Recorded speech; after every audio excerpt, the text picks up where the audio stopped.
Merci beaucoup. Donc, bonjour à tous. Comme nous l'avons déjà indiqué, la question de l'ambiguïté est une question centrale de l'œuvre de Tillich. Je l'aborderai ici en lien avec la dimension politique de sa pensée, qui critique, me semble-t-il, une certaine négation de l'ambiguïté comme dimension fondamentale de l'être humain. Le texte principal sur lequel je baserai ma communication sera son fameux texte de 1933, La décision socialiste. Quelques mots à présent pour annoncer le projet de ma communication. Comme vous le savez déjà, selon Tillich, il existe deux racines à la pensée politique qui se pensent tantôt selon le point de vue de l'origine, c'est-à-dire de la provenance et de l'être, tantôt selon le point de vue de la fin, c'est-à-dire de la destination et du devoir-être. La pensée de l'origine se retrouve particulièrement exprimée dans le romantisme politique, alors que la pensée de la fin se retrouve au principe de la société bourgeoise. Or, justement, nous ferons l'hypothèse que ces deux manières de penser le politique, que Tillich refuse pour une part, se caractérisent par une certaine négation de l'ambiguïté humaine qui habite pourtant chaque réalisation humaine. Dès lors, nous verrons que Tillich proposera plutôt une troisième voie, consistante en l'affirmation du principe socialiste, qui refusera ce qui apparaît comme la double réduction de l'humain à ce qu'il doit être, que ce soit avec le romantisme politique ou avec le principe bourgeois. Toutefois, si le socialisme entend bien refuser ce qui refuse l'ambiguïté, il nous faudra montrer que ce n'est pas pour enfermer l'humain dans une nouvelle ambiguïté. Et ce sera précisément là que se noueront les démarches politiques et religieuses, car il s'agira pour lui de tenir ensemble tout à la fois l'enracinement dans l'origine et l'orientation vers l'attente prophétique, tout en ouvrant ce paradoxe à une dimension autre. Il y aura alors rupture de la non-ambiguïté politique, mais en vue d'autre chose, quelque chose comme un excès ou un dépassement. C'est ce programme que je vais maintenant m'efforcer de déployer en articulant ma contribution autour de trois moments. Le premier sera le romantisme politique, le second le principe bourgeois et le troisième le principe socialiste. Je suis en cela l'ordre du texte de Tillich que je relis ici à la lumière de la problématique de l'ambiguïté. Premier point donc, le romantisme politique. Le romantisme politique constitue l'une des deux grandes racines de la pensée politique, qui sont toutes deux à chercher dans l'essence humaine. L'homme est en effet un être dédoublé, ce qui le distingue des autres processus naturels ou biologiques. Concrètement, cela signifie que non seulement l'être humain est ce qu'il est, mais qu'il fait aussi face à ce qu'il est, par la pensée, par la conscience, par la connaissance, ce qui introduit une discontinuité par rapport à l'immédiateté de son rapport à lui-même. Il se situe donc à la fois sur le registre du même, lorsqu'il se pose sous la forme d'un processus vital tout à fait indivis, qui déploie sa nature sans interroger ni exiger, et sur le registre du différent, lorsqu'il s'interroge, lorsqu'il pose des exigences à son entourage et à lui-même. Bref, tout cela fait dire à Tillich que l'homme est une unité dans le dédoublement et que c'est de cette unité que naissent les deux racines de la pensée politique. Qu'est-ce qui se dessine alors sur cet arrière-fond philosophique ? Tillich nous indique que le schéma est celui d'une origine d'où jaillit du neuf. Il y a ainsi une vitalité de l'origine. Cela explique que ce qui en jaillit provient certes de l'origine, lui est lié, mais qu'en tant que donné nouveau, il lui résiste également, ne lui étant pas réductible. Il y a donc une tension constitutive entre le jaillissement d'une nouveauté à partir de l'origine et la résistance de cette nouveauté à s'arracher complètement à l'influence de l'origine qui, nous dit Tillich, ne nous lâche pas. Il y a donc un double mouvement, un mouvement de distinction et un mouvement de reliance. Et ces deux mouvements se donnent en même temps. Comme l'écrit Tillich, ce sera dès lors dans la tension entre l'être posé et l'être propre que s'écoule notre vie. À ce stade, on s'en doute, la pensée romantique insistera davantage sur le fait que nous sommes liés à l'origine, alors que la pensée libérale viendra briser ce lien à l'origine en se signalant plutôt du côté d'une exigence inconditionnée. Tillich relève deux grandes tendances du romantisme. Le romantisme conservateur, d'obédience monarchique, et le romantisme révolutionnaire, qui est, lui, directement lié au national-socialisme. Si le premier groupe entend retrouver les privilèges perdus dans le passé, notamment en ce qui concerne le retour au sol, le renforcement de la paysannerie et l'isolement de l'espace national, le second groupe, composé, lui, en majorité par la classe moyenne, vise plutôt la protection de la race et du sang en vue d'une hégémonie de la race aryenne, ce qui conduira à l'antisémitisme que l'on connaît. Toutefois, si les deux groupes du romantisme politique expriment des sensibilités différentes, on peut aussi noter entre eux l'existence d'une série d'accords, par exemple sur la valorisation du patriarcat comme mode d'organisation familiale. De la même manière, sur le plan épistémologique, on retrouve aussi comme point commun la valorisation de l'intuition à l'encontre de toutes les tendances objectivantes de la modernité qui ont aussi contribué à la désenchanter. Un passage de Tillich va dans cette direction, je le cite, « Le romantisme politique, dit-il, essaye de remonter en deçà de la scission de l'étang en sujet et en objet. Il tente de débiliter l'analyse, de recouvrer l'unité originelle. »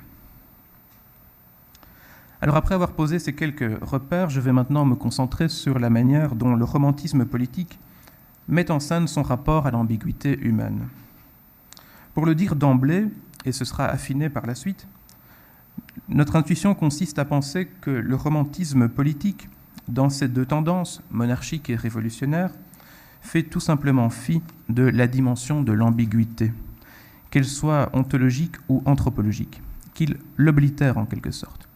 Il en fait fi en se sentant une affinité naturelle avec une attitude sacramentelle qui enferme l'humain dans les forces transcendantes des mythes originels. Se produit alors, selon nous, une réduction fondamentale de l'humain à un donné qui le détermine a priori dans ce qu'il doit être et devenir. Dit en termes plus philosophiques, son devoir-être se rapporte désormais à son être, et ce dernier apparaît bien comme le critère de ce qu'il doit devenir. Le but est donc que le sujet vivant dans la communauté romantique revienne à cet état premier d'où il provient et dont il serait en quelque sorte en exil. L'idée de retour est donc ici tout à fait centrale. C'est elle en effet qui est le véritable moteur des deux formes de romantisme politique. Ainsi, comme l'écrit Tillich, les deux formes du romantisme politique s'entendent à vouloir retourner à l'origine. Toutes les exigences politiques, en leur racine même, sont à comprendre à partir de ce retour à l'origine. Et Tillich de citer pêle-mêle les objectifs du programme romantique. Le retour au sol, le retour au sang, le retour au peuple, mais aussi le retour à la sphère animale ou encore au groupe social. Dans cette perspective, plus on tente à coïncider avec cet état de choses initial, plus on approche quelque chose de vrai et d'authentique. On voit ici la référence à Heidegger.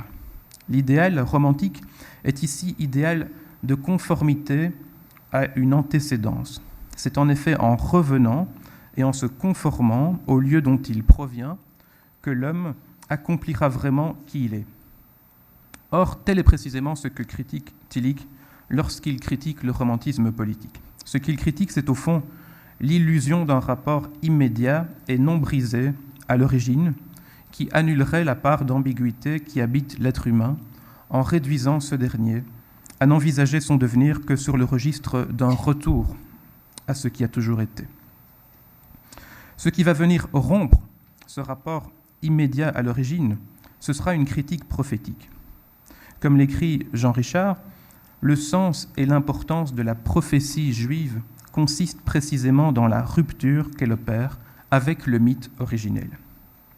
Cette rupture opère un déplacement de curseur par rapport à l'attitude sacramentelle, déplacement par lequel le point décisif devient cette fois une exigence inconditionnée d'égalité et de justice, plutôt qu'un retour à l'origine. Une telle attitude, qui vise donc à substituer le devoir-être à l'être, s'oppose radicalement à la tendance sacramentelle du romantisme politique. Toutefois, il faut bien noter que dans le judaïsme, et à sa suite dans le protestantisme, ce qui vient rompre prophétiquement la toute-puissance de l'origine ne supprime pas pour autant le rapport positif que l'on peut entretenir vis-à-vis des forces originelles elles-mêmes. Autrement dit, il demeure du sacré malgré la rupture de l'origine. Il existe en effet, à côté de la rupture prophétique, une autre forme de rupture humaniste, celle-là, que l'on retrouvera à la période des Lumières et qui aura, elle, pour conséquence de refouler toute trace de sacré et que Tillich délaissera au vu de ses conséquences terribles sur la culture. Héritier du protestantisme, mais aussi de cette époque des Lumières, Tillich se retrouve en effet dans la situation où il va recevoir en boomerang, à travers l'explosion du néopaganisme nazi, le retour de ce sacré refoulé. Je le cite, « Les pouvoirs psychiques existentiels, tels la vitalité, le sens du destin et de la finitude, les pouvoirs sociaux, tels la noblesse, la paysannerie et les artisans. Ces forces font retour sur une scène, la scène de la modernité rationnelle, d'où elles avaient pourtant été refoulées, produisant le romantisme politique. » Je reviens maintenant à mon deuxième point, le principe bourgeois. En contraste par rapport à ce qui vient d'être dit du romantisme politique, force est de reconnaître que la société bourgeoise, sur la scène de laquelle Tillich évolue, s'est élaborée sur la base d'une rupture des liens qui la relient à l'origine, une rupture plutôt humaniste que prophétique. Tillich écrira ainsi que la société bourgeoise a pour principe de dissoudre radicalement toutes les choses originelles, tous les lieux et toutes les figures de l'origine, de les réduire en éléments à maîtriser par la raison, de les rassembler rationnellement en des figures que la pensée et l'action se proposeront pour fin. L'idée de dissolution radicale exprime bien le fait que la rupture soit davantage humaniste que prophétique. Et comme on l'a vu, les conséquences de cette position sont évidemment catastrophiques en termes de réification et donc de déshumanisation. Comme on l'a dit, le contexte socio-historique dans lequel évolue Tillich est précisément celui où la société bourgeoise l'a emporté philosophiquement, notamment par la victoire des catégories de l'autonomie sur celle de l'hétéronomie, victoire qui laisse le champ libre à la société bourgeoise pour déployer ses principes scientifiques, économiques, techniques, jusqu'à produire une crise de cette même société, notamment à travers la crise économique de 1929. La bourgeoisie se détourne donc en quelque sorte du passé pour se lancer dans l'avenir, armée d'une foi redoutable, la foi en l'harmonie naturelle, qui est consubstantielle au registre de l'autonomie.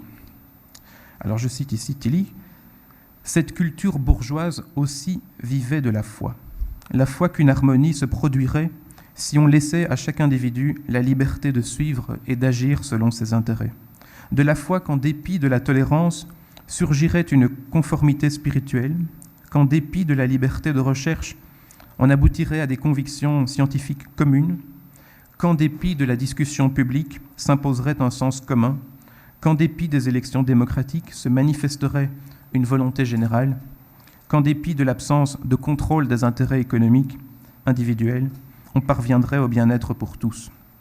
Tout cela constitue la foi libérale dans l'harmonie, qui correspond à la foi protestante en une conformité ecclésiastique libre de toute autorité. » Fin de citation. On le voit, les mots employés sont ceux d'une conformité spirituelle qui toucherait l'ensemble des acteurs sociaux et des sphères de la société, comme en attestent les expressions « sens commun »,« volonté générale »,« bien-être pour tous », etc. Or, il semble que l'arrière-plan d'une telle position, justement sur le plan de l'ambiguïté, consiste là aussi en une négation de cette dernière. On fait en effet comme si cet élément pouvait être nié, chaque sujet devant concourir au happy end de l'harmonie. Au fond, ce que l'humain est appelé à devenir, c'est désormais un des paramètres concourant à l'harmonie générale. Or, cet objectif suppose précisément une certaine réduction de cet humain aux objectifs promus par ce système lui-même. Dit encore autrement, Le système nivellera les différences de chacun pour les harmoniser dans un grand tout qui s'agencera naturellement pour devenir signifiant. La question se pose alors de savoir si nous ne sommes pas face à un risque de désubjectivation. On peut relever 3 insuffisances ou faiblesses au principe bourgeois. Un manque de contenu, l'opposition de ces tendances libérales et démocratiques, et l'objectivation, aussi bien de la société que de la nature. Je dis un mot rapide sur chacun de ces points, avant d'aborder la foi en l'harmonie. Tout d'abord donc, selon Tillich, il manque au principe de la société bourgeoise un élément important. Ce principe bourgeois relève en effet du critique et du correctif, par lesquels la forme rationnelle va venir empêcher la domination toute-puissante du contenu, incarné par les forces originelles. En cela, il va bien venir les critiquer et les corriger pour tenter ensuite de les réorienter. Toutefois, force est de constater qu'il manque pour cela au principe bourgeois un élément porteur, un contenu d'être, qui lui servirait de base pour fonder sa critique et ses corrections. Tillich parlera à propos de ce manque d'une insuffisance radicale du principe de la société bourgeoise. La deuxième insuffisance touche à l'opposition au cœur du principe bourgeois entre des tendances libérales et démocratiques. On retrouve en effet 2 manières différentes de comprendre la dynamique bourgeoise, soit en se centrant sur ce qui, en elle, nous fait échapper au pouvoir de l'origine, soit sur ce qui, en elle, nous conduit vers l'avenir et la transformation du monde. Dans le premier cas, on déploiera plutôt l'élément libéral, dans le second cas, plutôt l'élément démocratique. Chacun de ces éléments comporte et organise un regard bien spécifique. Ainsi, l'élément libéral, s'il met bien au cœur de toutes ces initiatives les principes de la liberté humaine, n'en demeure pas moins incapable de fonder une histoire commune, autrement que sur l'addition des libertés individuelles. Quant à l'élément démocratique, il préconise plutôt une certaine intervention étatique comme instance directrice et régulatrice, ce qui est très différent de l'élément libéral. Dès lors, il est inévitable que se produise un conflit entre ces 2 manières, libérale et démocratique, de comprendre le principe bourgeois. Enfin, il existe une 3e insuffisance qu'il s'agit de rappeler. Il s'agit de la réification et de la déshumanisation à l'œuvre dans le principe bourgeois, desquels devra triompher la lutte des classes à l'œuvre dans le socialisme. Cette réification apparaît pour Tillich comme la conséquence directe de la rupture des liens avec l'origine, qui font de la nature et de la société de simples supports matériels et quantifiables mis au service des fins de la société bourgeoise. Tillich ira même jusqu'à parler d'une complète réification de l'homme, qui se manifestera pour lui dans une détermination sociologique et psychologique, ainsi que dans la prévisibilité de ses réactions. Ceux dont Tillich parle ici, c'est bien de ceux qui forment le prolétariat, qui est le pur produit de la société bourgeoise. Dit autrement, le capitalisme fabrique le prolétariat, c'est pour lui un vice structurel. Qu'il nous soit maintenant permis de déjà dire un mot du socialisme, qui vient rompre ce principe bourgeois. Sur le plan des principes, il faut reconnaître que le socialisme s'oppose radicalement à chacun des éléments fondamentaux du principe bourgeois, le principal étant la foi en l'harmonie naturelle. Qui peut en effet penser que la situation du prolétariat le fasse participer à la belle foi en l'harmonie prônée par la société bourgeoise? Tillich est clair à ce sujet. Le prolétariat ne connaît pas l'harmonie, il connaît l'absence d'harmonie. C'est une citation de Tillich. Et cette situation est d'autant plus criante dans une économie libérale. C'est pourquoi le socialisme s'oppose frontalement à ce versant libéral du principe bourgeois qui prétend trompeusement que l'harmonie engendre naturellement le plus grand bénéfice pour tous, alors qu'elle offre davantage à ceux qui ont beaucoup et moins à ceux qui ont le moins. Par rapport à cette approche libérale du principe bourgeois, le socialisme est donc clair. Toutefois, qu'en est-il maintenant par rapport à son versant démocratique? Le socialisme manifeste-t-il la même opposition à son égard?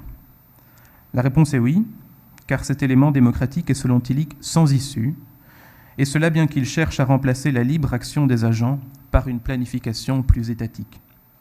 Le refus tillichien est tout aussi catégorique, car dans les faits, il sera de moins en moins possible d'imaginer constituer une majorité politique autour de cette idée. On le voit que ce soit par rapport à l'approche libérale ou par rapport à l'approche démocratique du principe bourgeois, le socialisme propose autre chose et ne partage pas la foi bourgeoise en l'harmonie naturelle. Dès lors, quelle fin poursuit-il ? Cette fin s'exprime avec le symbole marxiste de la société sans classe que Tillich interprète en indiquant qu'il s'agit pour lui de l'advenue d'un humain nouveau, d'une société nouvelle. Cette nouveauté qui advient, elle va produire un effet de rupture dans la foi en l'harmonie naturelle portée par le principe bourgeois. Il y a en effet un saut qui doit être pensé. Et je cite Tillich, « Dans son attente d'un monde harmonieux futur, le socialisme doit miser sur un saut que la réalité ne lui fait nullement entrevoir. Mais du même coup, la foi socialiste rompt le principe bourgeois. Avec elle, on ne peut plus supposer que le monde réel soit pénétré de rationalité. Entre la raison et ce que l'on attend, il y a un abîme. Cet abîme, il ouvre à la sphère religieuse, car ce qui est en jeu, c'est bien de transformer la foi en l'harmonie en une attente eschatologique. Notons au passage le lien explicite avec le socialisme religieux qui avait développé la même ambition, recourir à la fois à Marx et à l'attente eschatologique de la prophétie et du christianisme primitif, dans le but de libérer la foi socialiste en vue de sa pleine expression. Une autre notion théologique employée par Tillich est d'ailleurs celle de miracle. C'est en effet bien par un miracle, au sens de kairos, que la nature humaine se transformerait, établissant les bases d'un royaume de justice. Dernier point, le principe socialiste. Alors à ce stade, on pourrait donc risquer une double hypothèse, à savoir, d'une part, que la pensée libérale organise une réduction de l'humain et de son monde à la raison instrumentale et à des intérêts économiques, et d'autre part qu'une pensée originelle organise au contraire une réduction de l'humain et de son monde à une scène originelle. Dans les deux cas, il y a donc bien une réduction de l'humain, tout comme aussi un indice d'authenticité, consistant à penser que l'authenticité ira toujours de pair avec la réduction de la part d'ambiguïté qui habite chaque humain, soit par le retour à l'unité originelle, soit par la foi en l'harmonie naturelle. C'est dans ce contexte que Tillich ouvre sa pensée au principe socialiste, qui serait, pour lui, une issue possible aux impasses politiques auxquelles il se trouve confronté. À notre tour, il nous faut donc maintenant dire quelques mots du principe socialiste dans son rapport à la question de l'ambiguïté. Comme le relève Jean Richard, le principe socialiste comporte chez Tillich trois éléments. D'une part, l'affirmation du pouvoir de l'origine, d'autre part, l'affirmation de la raison critique, c'est-à-dire l'élément spécifique du principe bourgeois, qui implique la rupture du lien à l'origine, et enfin l'ouverture à l'exigence inconditionnée et à l'attente de l'avenir, qui implique elle-même la rupture de la foi bourgeoise en l'harmonie. Je vais donc maintenant déployer chacune de ces positions pour tenter de revenir sur mon intuition de départ. Pour cela, il me faut d'abord indiquer que le principe socialiste se situe sur le sol de la raison critique, ce qui le distingue du romantisme politique, mais tout en partageant le présupposé du romantisme, qui est l'affirmation du pouvoir de l'origine. Dès lors, le principe socialiste peut être envisagé selon deux pôles, d'une part dans son rapport à l'origine, et d'autre part dans son rapport à la raison critique. Si l'on envisage le premier pôle, on remarque que le socialisme, bien qu'il s'oppose au mythe originel, entretient pourtant un rapport positif avec l'origine, ici comprise comme un ensemble de forces originelles. Ces forces se retrouvent en effet positivement à l'œuvre dans le prolétariat et l'aident à survivre face à la pression du principe bourgeois. Elles sont pour lui source de vitalité pour survivre, mais aussi de dynamisme pour tendre vers une exigence d'égalité et de justice. On s'en doute, la condition de ce rapport positif à l'origine, c'est que celle-ci soit brisée par la raison moderne. Or, c'est précisément ce point qui empêche l'alliance du socialisme et du romantisme révolutionnaire nazi, pour qui l'origine n'est surtout pas brisée. Pourtant, s'il ne peut s'allier au nazisme pour cette raison, il ne faut pas pour autant que le socialisme perde le contact avec les autres groupes qui s'enracinent dans les forces originelles. Par exemple avec les mouvements de jeunesse, les coopératives de producteurs ou encore les mouvements de tradition régionale. Si l'on envisage maintenant le second pôle du principe socialiste, cette fois dans son rapport avec le principe bourgeois, on remarque qu'il s'oppose, avec sa dimension d'attente prophétique, à la foi bourgeoise en l'harmonie naturelle. Tillich l'écrit clairement. Par le symbole de l'attente, le socialisme s'oppose au mythe originel et à la foi en l'harmonie. Il comporte des aspects de l'un et de l'autre, mais il les dépasse. Et pourquoi le principe socialiste s'oppose-t-il à la foi en l'harmonie ? Parce qu'étant le porteur d'une exigence d'égalité et de justice, il ne peut que constater que la foi en l'harmonie est cela même qui provoque l'émergence du prolétariat et de la misère humaine. Sur la base de ces deux versants, on constate donc que ce que le principe socialiste vient empêcher, c'est la présence de deux éléments, le mythe originel et la foi en l'harmonie, qui chacun à leur manière viennent réduire l'humain, soit à n'être que ce qu'il a toujours été à l'origine, soit à n'être qu'un objet productif aliéné dans un monde où prédomine une conception marchande et économique. Dit autrement, ce que le principe socialiste empêche, c'est un sujet humain qui serait dépourvu de son ambiguïté et par conséquent de sa dimension créatrice. Toutefois, il faut encore ajouter un troisième élément important qui est au cœur de tout le dispositif socialiste, c'est l'attente prophétique. Tillich écrit en effet que le socialisme est un prophétisme. Je le cite, « Le principe socialiste est prophétique par son contenu. Le socialisme est le mouvement prophétique d'un monde où le mythe originel est rompu et où domine le principe bourgeois. » Il me semble qu'en indiquant cela, Tillich place l'ensemble de ce qu'il préserve, à la fois de l'origine et du principe bourgeois, sous l'horizon de l'attente prophétique. Cette position, qui place l'attente au premier rang, ne signifie toutefois nullement que le prolétariat n'aurait qu'à attendre que sa situation redevienne favorable. C'est en effet dans un jeu dialectique entre libération et salut, histoire et royaume de Dieu, promotion humaine et grâce divine, que Tillich construit sa pensée socialiste. Ce qu'il s'agit alors concrètement de faire advenir, c'est une situation dans laquelle les pouvoirs de l'origine, qui nous déterminent pour une bonne part, en nous attribuant un destin, une histoire, sont brisés par le mouvement prophétique socialiste, qui soumet à sa critique tous les pouvoirs. Ce sera alors un retournement du monde qui se produira, l'exigence de justice exaltera les humbles et remettra debout les plus fragiles, et ce sera la fin de la lutte de tous contre tous. Toutefois, prenons garde de ne pas confondre cet ambitieux programme de retournement des valeurs du monde avec des réalisations immédiates et idéologiques qui situeraient ici et maintenant les fruits d'un tel combat.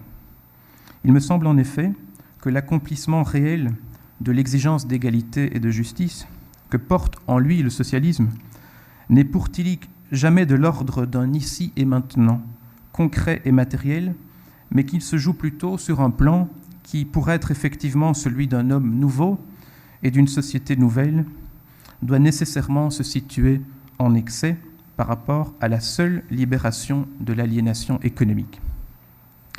Bien évidemment, cela n'empêche nullement que la justice et l'égalité se construisent aussi au jour le jour. Mais ici, il faut distinguer deux plans. Le plan de la lutte quotidienne en vue de la justice et le plan de l'accomplissement de cette lutte elle-même, qui relève plutôt d'une perspective eschatologique manifestée par le symbole de l'attente. Dès lors, si l'on en revient maintenant à la question de l'ambiguïté, quelle hypothèse peut-on risquer en guise de conclusion ? Peut-être celle-ci que le principe socialiste, en s'opposant à tout ce qui occulte l'ambiguïté humaine et en articulant cette résistance au registre d'un excès qui déplace et relance, situe l'humain sur le registre de l'ambiguïté, dans une tension dialectique entre être et non-être, entre force originelle et raison critique. Toutefois, cette ambiguïté, loin de se suffire à elle-même, ne serait pas sa propre destination, mais aurait pour tâche d'ouvrir à une autre dimension qui excède l'ordre de la seule immanence. Cette ouverture, portée par le principe socialiste, elle ouvre à un être nouveau qui est toujours à venir. Merci.